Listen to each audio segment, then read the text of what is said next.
el diálogo con nuestros invitados. 7 de la mañana con 35 minutos, nuestro último invitado en este jueves 21 de febrero es el doctor Mauricio Alarcón, director ejecutivo de Fundación Ciudadanía y Desarrollo. El doctor Alarcón estuvo en los pasados días en Bolivia cumpliendo algunas actividades. ¿Qué dicen en Bolivia del doctor Carlos Ochoa, doctor Alarcón? Buenos días. Buen día, Edgar, y un saludo a quienes nos escuchan a través de La Única. Y pues sí, estuvimos la semana pasada en Bolivia a propósito del periodo de sesiones de la Comisión Interamericana de Derechos Humanos, y nadie sabe en qué ciudad se encuentra el señor Ochoa. Perseguido político. Que se autocalifica como perseguido político, igual la exasambleísta Sofía Espín, quienes se encuentran tramitando, se dice que asilo, pero de lo que conocemos además se trata de refugio en Bolivia. No sé si es que efectivamente así funciona la figura jurídica por allá, pero se encuentran tramitando ante las autoridades del país. Pero en días pasados hubo una especie de comunicado de algunos sectores organizados de la prensa que rechazaban la presencia de Ochoa como representante de la administración que llevó aquí adelante en la Superintendencia de Comunicación. No, efectivamente se emitió un comunicado desde organizaciones de varios países de América Latina, dejando en evidencia lo que había hecho el señor Ochoa específicamente en su calidad de superintendente de comunicación. El hecho de haber perseguido a los medios, el hecho de haber sancionado a los medios aplicando una ley de comunicación que hasta el día de ayer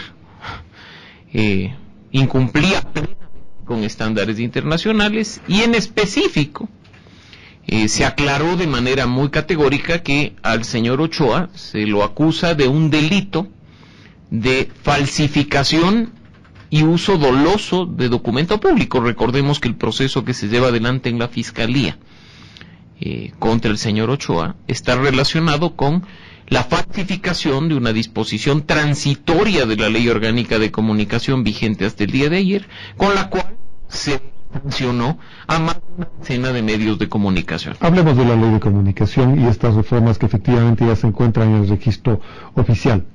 ¿De lobo en pelo? Aún quedan cosas por resolver. Por supuesto, se ha dado un gran paso eliminando toda la institucionalidad sancionadora. No se trata solo de que se elimine la Supercom como institución, que es un gran paso, por supuesto, pero también de que, por ejemplo, se dé de baja estas normas deontológicas impuestas por el Estado.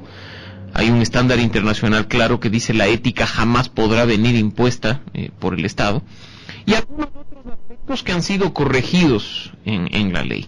Sin embargo, no hay linchamiento mediático. Es un punto que la intelequia creada acá y que lamentablemente se efectivizó sobre muchos periodistas, muchos medios de comunicación. Sí, no, una de las novelerías que nos tuvieron acostumbrados durante la década pasada y que en definitiva va trayendo cola. Porque en otros países, afortunadamente no en los últimos meses, se empezó a discutir también la inclusión de una figura similar, tanto en ordenamientos que regulan la comunicación como específicamente en normativa penal, lo cual es realmente grave. Sí, es preocupante. Esas sociedades que tú señalas no necesariamente son del socialismo siglo XX. No, por supuesto, y eso es algo que hay que resaltar. La limitación a la libertad de expresión, las violaciones a la libertad de prensa por parte de los gobiernos no distinguen ideología, no distinguen forma de gobierno, simplemente se ejercen desde el totalitarismo por aquellos gobernantes que se sienten incómodos por las declaraciones que periodistas y ciudadanos hacen a través de los medios de comunicación. Son los malos ejemplos, lamentablemente. Y por desgracia, efectivamente, los malos ejemplos se copian. Entonces recordemos que cuando se discutió en primera instancia la ley de comunicación sin que sea aprobada todavía aquí en Ecuador, pues había países, caso puntual Panamá, por ejemplo, caso puntual Honduras, en el que se decía Ecuador es un ejemplo, porque porque está aprobando una normativa que sanciona los abusos de los medios, y se empezó a discutir leyes muy similares a las que finalmente acá en el año 2003 entró en vigencia. El veto parcial de las últimas semanas trajo un elemento de controversia. Tenía que ver con respetar la disposición de la ley de comunicación, mediante la cual existe esta suerte de proteccionismo, así lo han querido ver algunos sectores, a la industria publicitaria nacional. Finalmente la Asamblea Nacional ha acogido pues y ha insistido en su texto. ¿Hay algún rechazo en ese sentido? ¿Cómo ves esa situación? Bueno, opinión netamente personal, es vergonzoso que ahora un grupo de personas y un grupo de legisladores se hagan eco de una figura jurídica que fue introducida en la Ley Orgánica de Comunicación para beneficiar a la persona que tenía el monopolio de la publicidad durante la década correísta. ¿De quién estamos hablando? Del señor Alvarado, que además está siendo procesado por la justicia, ¿no? Uno de los hermanos de lo que hasta el día de ayer en la tarde se estaba llevando a cabo la audiencia. Acá, porque el otro sí puso pies en todo. El otro no sabemos dónde está, pero ellos fueron quienes, para aprovecharse de una situación, introdujeron ese nefasto artículo en la Ley Orgánica de Comunicación para que supuestamente todo tenga que producirse acá. Por desgracia, el debate ha pasado por aspectos muy superficiales. Incluso ha sido muy triste escuchar argumentos básicos por parte de los legisladores, cuando no se analiza, por ejemplo, que empresas grandes, por último, decidieron dejar de publicitar sus productos en Ecuador para no tener que venir a pagar una producción adicional. Entonces, que la marca es el mismo comercial para toda América Latina, dejó de promocionarse en Ecuador desde la entrada en vigencia de ese artículo. No es que vino acá y contrató a una empresa y le dijo, hágame un comercial o produzcame la imagen tal cual estoy haciendo yo en el exterior, porque eso a la empresa les representa más gasto. Simplemente cortaron la publicidad. Por eso es que, si ustedes revisan, asiduos radioescuchas, televidentes, lectores, se van a dar cuenta que entró en vigencia la Ley de Comunicación, y eso lo pueden dar fe los medios, por ejemplo los impresos, bajó el tema de la publicidad. No es que se mantuvo con el mismo ritmo, muchas marcas dejaron simplemente de pautar, y el debate se ha limitado a decir, vamos a generar desempleo versus no vamos a entrar a la Alianza del Pacífico. Y no se ha tomado en cuenta algunos aspectos que quizá hubieran sido fundamentales para mejorar la calidad del debate legislativo. Detalles en lo específico, y tú que eres abogado nos puedes dar luces en este tema. Lo hizo el actual superintendente de comunicación, Edison Toro, porque él hace el siguiente razonamiento. Se mantiene el artículo, ¿no es cierto? Se mantiene la prohibición de tener importación de piezas publicitarias. ¿Quién hace cumplir eso? Porque ya no va a haber superintendencia de comunicación. ¿Quién hace cumplir eso? Entonces, tenemos un vacío en la ley. Bueno, bajo la misma lógica de lo que se venía discutiendo, pues está esta prohibición, y en este caso, ante la posible vulneración de derechos, siempre quedan a la mano de las personas afectadas las acciones de garantía constitucional.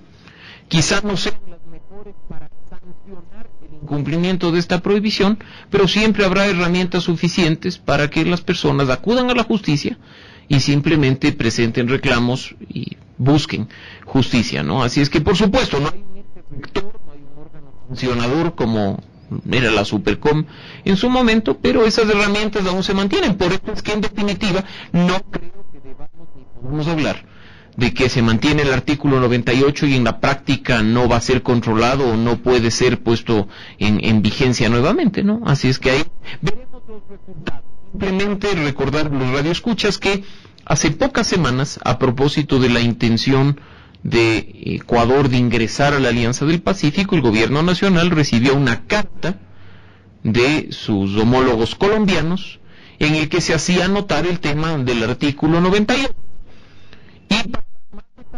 Y que la gente comprenda, para ingresar a la Alianza del Pacífico, todos los miembros actuales de manera unánime tienen que aprobar ese ingreso. Colombia se reservaba el derecho de vetar el ingreso de Ecuador, supeditada la vigencia de este artículo 98. ¿Esto qué significa? ¿La corta o la larga habrá que derogar esto? ¿Nos pondremos en apuros por esta situación? Sí, por supuesto, ya se habla también de un asunto de desregular paulatinamente, de ir abriendo el mercado de manera progresiva, pero el tema es que el artículo 98 se mantiene tal cual. Y basado en principios jurídicos fundamentales, no es cuestión tampoco de que después del Ejecutivo, vía Reglamento General a la Ley Orgánica de Comunicación, que lo debe emitir en las próximas semanas, esperemos, desregule o quite progresivamente la vigencia del artículo 98. ¿Cómo ves la adherencia del Ecuador a la declaración de Chapultepec que tuvo lugar el día de ayer? Bueno, es importante, es un mensaje más del gobierno nacional en cuanto a la promoción y garantía de la libertad de expresión y la libertad de prensa en específico. Sin embargo, insisto, es una acción más. Creo que pero ante las cero acciones.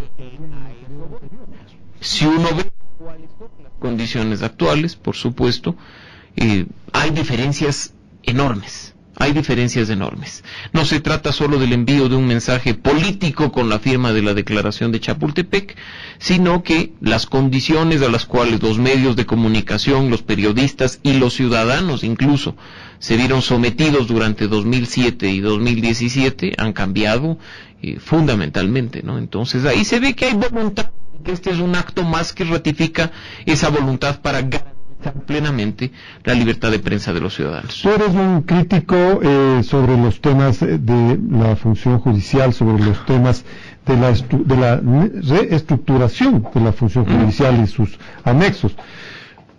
¿Cómo ves esta discusión que se está desarrollando en este momento y que tiene que ver con la designación de un nuevo fiscal, donde la nota más alta de los partícipes es 15 sobre 20?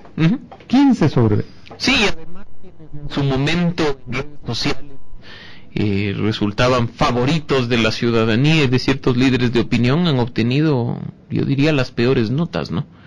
11. 9, 10, 11 sobre 20. Creo que hay que analizar de manera objetiva esto y en primer lugar revisar el examen. He oído y he leído ya muchas críticas respecto a la ambigüedad de las preguntas y a la ambigüedad de las respuestas, porque recordemos que no es un examen abierto el que se les toma, sino un examen de opción múltiple. Entonces ahí he escuchado algunos comentarios respecto al tema. Hay que analizar el contenido del examen y revisar las respuestas, primer punto. Y el segundo punto, he oído también en otros medios de comunicación voces que ya dicen que se debería cancelar este concurso y abrir un nuevo concurso. Ese tipo de cosas a estas alturas en las que el Consejo Transitorio está jugando sus horas finales resulta realmente preocupante. ¿Serán horas finales?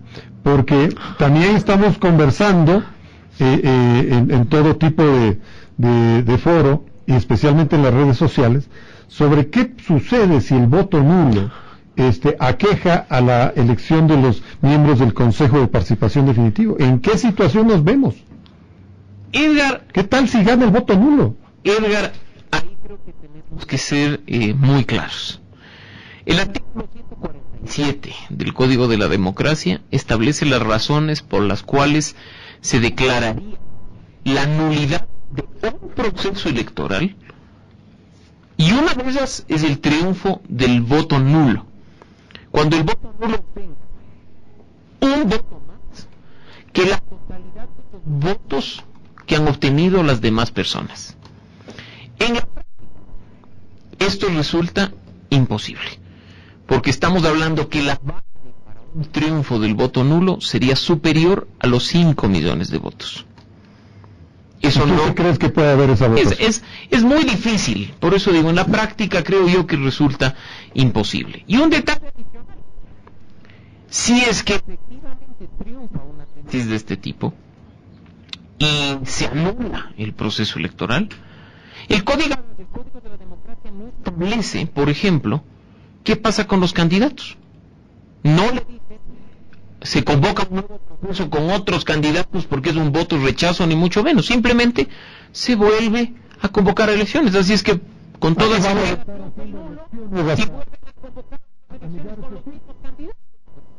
se argumentará cualquier cosa. Entonces yo creo que hay que actuar con responsabilidad. El voto nulo siempre es una opción cuando el ciudadano se siente representado por los candidatos. ¿Y tú te sientes representado por estos candidatos? Por muy pocos, Edgar. Y lo que más me ha sorprendido en los pocos espacios en los que he escuchado a candidatos al Consejo es que ni siquiera saben lo que hace el Consejo.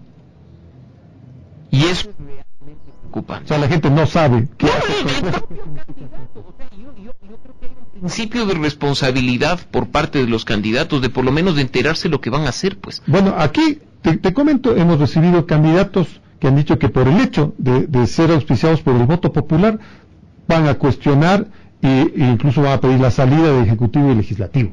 Porque es el poder de la... Pero bueno, imagínate que digan eso, pero además de escuchar candidatos que hablan de generación de empleo. Así es. De candidatos que, y esto es algo precioso que escuché el día de ayer, que dicen que ordenan los medios de comunicación cadenas nacionales para que pueda la ciudadanía ver sus sesiones. Que ellos se encargarán personalmente de recuperar los recursos que se pierden por corrupción. O sea, están pensando señores candidatos que son asambleístas. Tómense una hora de tiempo y lean la ley orgánica del Consejo de Participación Ciudadana y no se la lean todas que quieren ser todos. Lean el artículo que dice atribuciones y vean por lo menos qué es lo que pueden hacer. Ese es el problema principal en esta elección.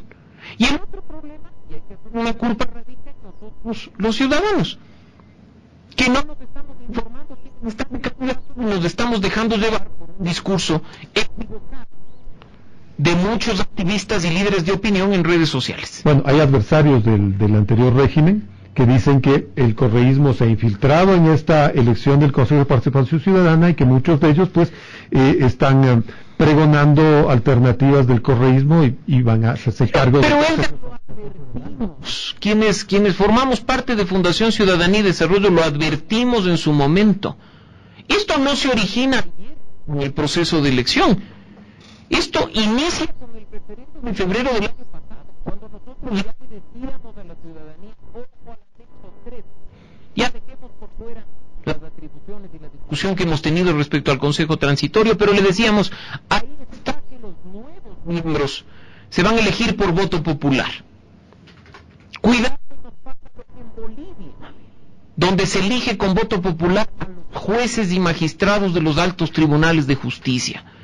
Y nos dijeron, es que ustedes no están conformes con nada. Después, cuando ya ganó la pregunta 3 en el referendo, y le correspondía a la Asamblea Nacional emitir las reformas de la ley orgánica del Consejo, participamos de esta comisión especial que se creó del Legislativo y le volvimos a decir, cuidado, ustedes están cometiendo varios errores, entre ellos, tomar el mismo modelo en la elección de jueces de Bolivia, limitar la libertad de expresión y el debate de los candidatos y de los ciudadanos respecto del proceso electoral. Pero la Asamblea aprobó la reforma a su competencia. Pero el presidente de la República y no conformes con eso, porque uno puede quedarse con su conciencia tranquila, después de que la Asamblea aprobó las reformas a la ley del Consejo, presentamos una acción de inconstitucionalidad, porque hay algunas limitaciones de derechos fundamentales con la reforma que se aprobó. Hasta ahora, obviamente, hubo vacío, hubo la Corte de salida y demás, pero hasta ahora, incluso con un pedido de medidas cautelares, esa acción descansa entre las 10.000 causas represadas de la Corte Constitucional. Así es que es algo que advertimos. Lo que estamos viviendo no es novedad, pero se va a hacer, se va a hacer del Consejo de Participación. Y no solo el correísmo, Edgar, porque nosotros dijimos, qué fácil es poner una prohibición. Que se diga, ningún candidato al Consejo de Participación Ciudadana debe haber sido afiliado dirigente a un partido o movimiento político los últimos 5 años. Revisemos los 43 candidatos. No por mucho que nos digan, no hay las fichas de afiliación o el registro de afiliados del PNE, dice que no ha sido afiliado. ¿Cuántos de los que hoy están dejando de lado los correístas participaron activamente de política partidaria? No tenemos como candidato a Fausto Lupera, asambleísta constituyente por Sociedad Patriótica, parlamentario andino por Sociedad Patriótica. Y estoy mencionando un caso. Revisemos nosotros. Entonces, por supuesto, ahora todo el mundo se alarma por el tema de hoy. Se nos va a infiltrar el correísmo en el Consejo. Se nos van a infiltrar los partidos políticos en el Consejo. Se nos van a infiltrar los partidos tal como lo están haciendo y lo han hecho en el Consejo Nacional Electoral, donde también anticipamos el tema. Pero el problema es cuando damos nosotros, con nuestro voto, como ocurrió en febrero del año anterior, patente de costo a un grupo de iluminados para que haga lo que se le ocurra. Pero incluso ahí están las consecuencias. Incluso hasta con estos propósitos debía darse un debate. ¿Cómo lo tienen los otros candidatos a la alcaldía, a la Resulta que estos señores no pueden hacer campaña electoral, no pueden pararse y tener pues una barricada en una plaza, no pueden hacer un meeting, no pueden hacer una foto, no pueden hacer nada. Además de la presentación en los medios a estos spots graciosos, porque a mí sinceramente me dan gracia de como 30 segundos que hace el Consejo Nacional Electoral, en 10.000 revoluciones por minuto que dicen lo que van a hacer a toda velocidad. O sea, 30 segundos y la gente no entiende. Y la gente dice que tiene que... O sea, ¿dónde está el nombre? ¿En qué casillero se encuentra? ¿Qué se está diciendo? Porque te ves forzado a vender. Entonces, a vender una idea de un segundo. Entonces, y esa idea de un segundo muchas veces cae, como digo, en cosas que nada tienen que ver con el Consejo de Participación. En la banalización. Y insisto, a propósito de la pregunta inicial sobre el tema del voto nulo, por último incluso, con triunfo del voto nulo aquí, podría pasar en Bolivia en el último proceso de elección de jueces. Entre voto nulo y voto blanco, se dejó aproximadamente al 70% de votación. Por los vacíos legales, entraron en posesión de sus cargos jueces del Tribunal Constitucional, jueces de la Corte de Justicia, con 30.000, 32.000 votos. Y ahí entra el discurso que también estoy escuchando de la legitimidad. Ay, no, es que van a entrar deslegitimados. ¿Entran legitimados los deslegitimados? Entran. El debate tiene que pasar de manera seria y responsable a si es necesario que siga vivo un Consejo de Participación Ciudadana, o si debemos nosotros pasar a un real proceso de reinstitucionalización para devolver la estructura tradicional del Estado, en el que únicamente existen 3 funciones: ejecutivo, legislativo y judicial, y entre ellas se establece el sistema de pesos y contrapesos. ¿Cómo se hacía? Es decir, sí, por ejemplo, el Contralor era elegido en la Asamblea Nacional con una terna de la presidencia. Hay formas, hay controles, hay filtros, no, por supuesto, y hay cosas que se pueden llevar a cabo en un sistema mixto de designación de autoridades. Pero aquí en el 2008 quisimos crear este consejo, institucionalizar y cooptar la participación ciudadana, y ahí las consecuencias, porque durante 10 años vamos vigentes ya con este consejo, lo único que ha hecho es nombrar autoridades, incluyendo el transitorio. Ayer leí en un medio que se decía la gran deuda del transitorio en la lucha contra la corrupción, y fue la deuda del primer consejo transitorio en 2008, la deuda de los 2 consejos definitivos de las últimas veces, y ahora está el transitorio. Están más ocupados nombrando autoridades que fomentando la participación ciudadana, fomentando la transparencia y luchando contra la corrupción. ¿Tiene razón de ser ese consejo? Empecemos a discutirlo. Gracias, Mauricio Alarcón, director ejecutivo de Fundación Ciudadanía y Desarrollo. Múltiples temas hemos topado en esta mañana en Impacto Informativo. 7 de la mañana con 59 minutos. Estamos concluyendo esta emisión de Noticias y Entrevistas. Impacto Informativo, el encuentro diario con la noticia. Hoy a las 8 de la mañana el Ministerio de Energía y Recursos visitarán a través de varias autoridades la planta de beneficio Golden Valley. Ellos harán un recorrido técnico por el Tamblón en la provincia del Oro. De igual manera, autoridades del Ministerio de Educación realizarán un conversatorio sobre la